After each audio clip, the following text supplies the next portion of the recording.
Jason, this is Snake Envy. We are so close to the end of hatching season. What is left?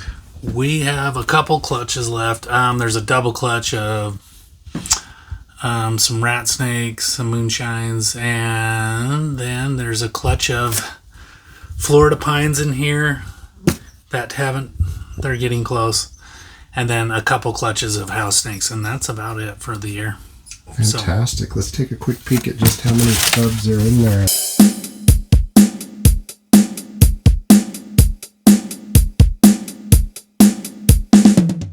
That's it. 4. Wow. 4 tubs. These are house snakes. These are not ready yet. So those are still a ways off. This is a double clutch. Got one guy out. Oh, that's a cool pattern. Yeah, that is. That's like a motley pattern. Great contrast. I've never seen one like that. That's pretty cool. I know the colors are going to change, but what great contrast for a Neo. Yeah. I mean, these eggs are pretty... That's what happens with double clutches. A lot of them... Fertility rate tends to kind of decrease. More house snakes. These are... They're a few weeks, a week or two away.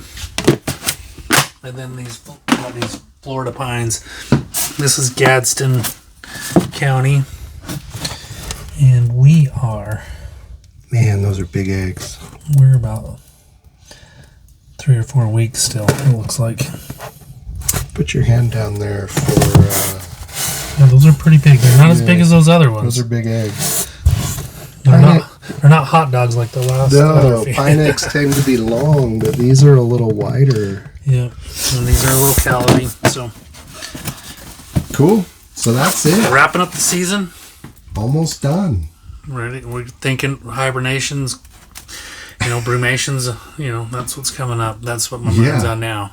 So, and getting these babies out of here, finding them homes. So. Very, very cool. Let's take a quick peek at some of the things that may have hatched since we last filmed. Yeah, there was these. There's a couple of interesting things there. There was these pine snakes. I just poured this water in here. She's got some shed stuck on her, but look at this pattern. Look how symmetric that is. Great head pattern, but yeah, those saddles are perfect. Wow. Oh, is this a Florida as well? Yep, this is a Florida.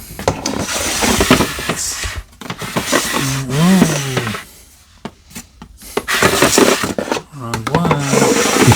Wrong row. Up here. Here's the other one. There was only 3 eggs. 2 of them made it. So that's what we got. We did get like a few Sonoran gophers over here. Yeah, there's a few here and there. Some super forks. Very nice. These are 66% het rusty, pos het rusty. And so yeah, there's a couple rusties, and here's a neat one. Taking a soak. I mean, pretty colors. Look at these are clutch mates. Wow. Those are rusties, both are rusties, and they're clutch mates, and that's how variable. That's why rusties are one of my favorite morphs. So are Trumberer hypos and bull snakes, just because this variability, it just fascinates me. So this is a rusty super forks, and I've never had one so yellow and green. Yellow and green, those eyes are amazing. I mean, zoom in on that neck. You can see that orange bleeding through the in between scales and stuff. Wow. Get her out. It's kind of common for them, to come out with green heads, but this one, man, it runs the length of the body.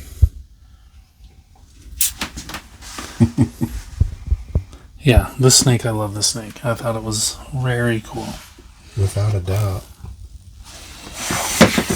And these two you'll be holding back, correct? Yeah. And this is the one we thought was maybe a hypo.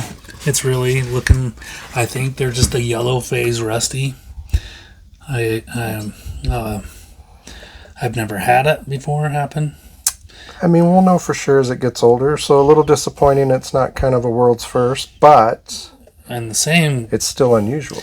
at the same time as not being as excited, I'm pretty excited about it actually, because this is like, I'm going to call these probably, I was thinking about calling these blonde rusties, or rusty blondes, or something like to that effect, because they tend to have oranges, and this one really doesn't. So it's interesting too, because you can still see the green. It's kind of a greenish yellow on the body, but so green on the head.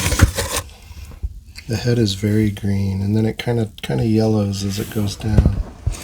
And the neck pattern's got that forks. It's got that forks influence.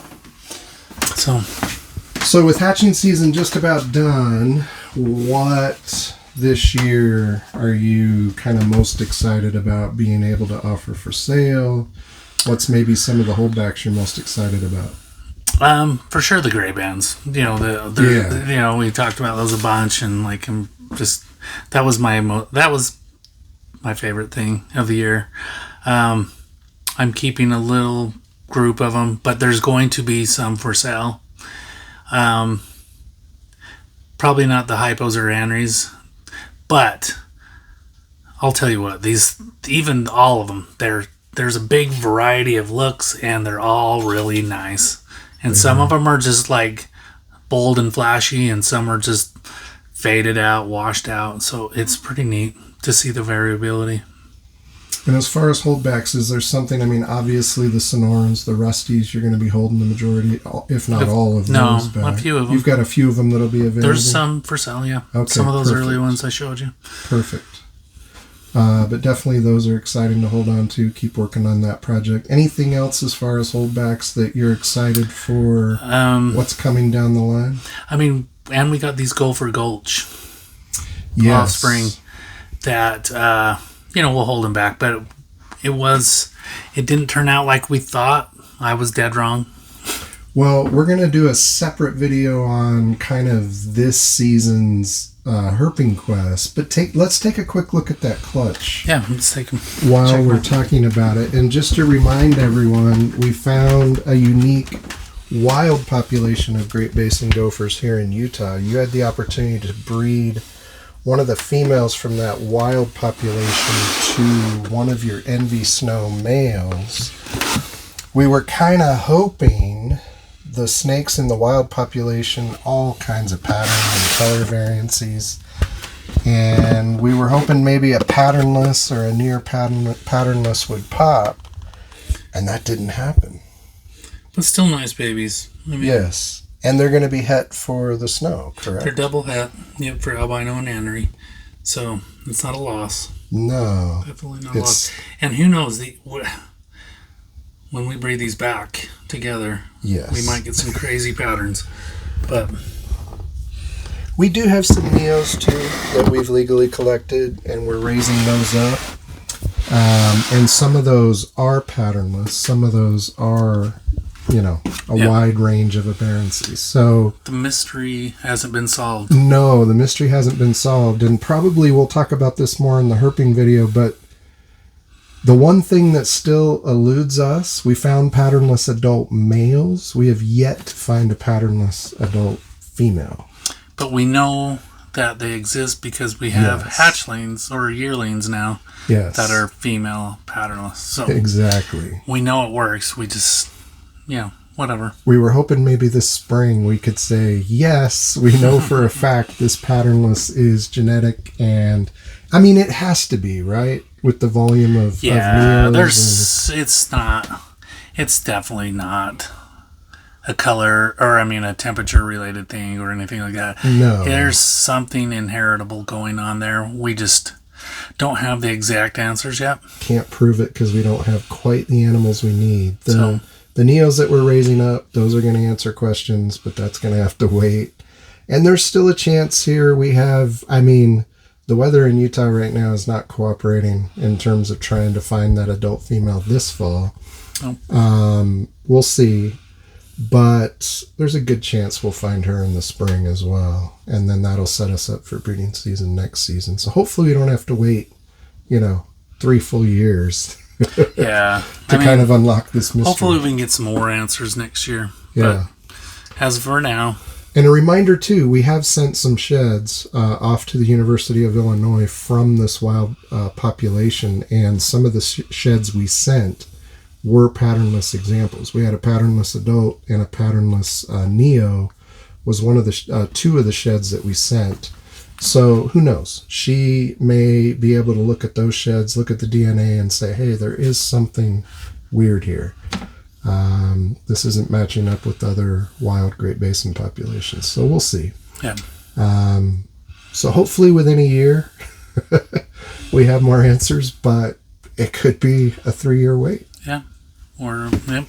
And for me, the novice and new to all the breeding world, that's frustrating. For you, that's kind of par for the course. This is what breeding projects are about. That's why I do 30 projects at a time. Exactly. So I don't get... there's always something going on. So, yeah. All right. Well, we look forward to that one as well. Thank you. Thank you.